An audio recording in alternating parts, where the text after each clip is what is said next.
না। আর আর শুনো শুনো, আমার না খুব বিয়ে করার শখ উঠছে, বুঝছো? হ্যাঁ, ওখানে কোনো সুন্দর ছেলে টেলে থাকলে আমাকে একটু জানাও তো। আমার একটা ফ্রেন্ডের বিয়ে হয়েছে, বুঝছো?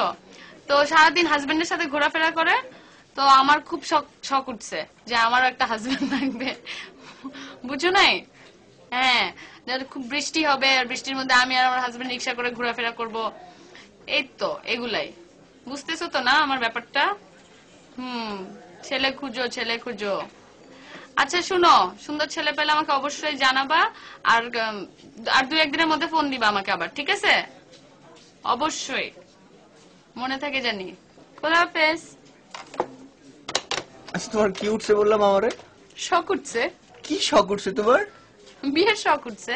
তুমি বিয়ার শখ উঠছে, তুমি বিয়ে আমারে করবা?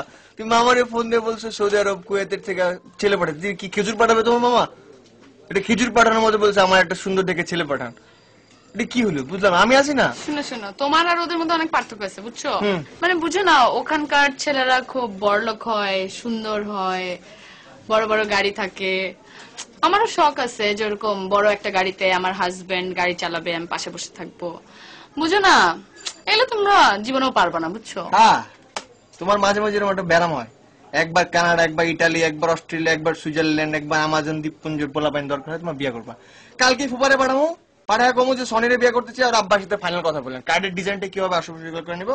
তা তোমার এই প্রতিবার চীন, মালয়েশিয়া, সুইজারল্যান্ডে ভূত আসবে না। আর গাড়ি বাড়ি গুলো না, তোমার বিয়ে করুম কালকে, গাড়ি কিরুমের পরের দিন। তুমি আমার লক্ষ্মী না? আচ্ছা শুনো শুনো, এসব বাদ দাও এখন।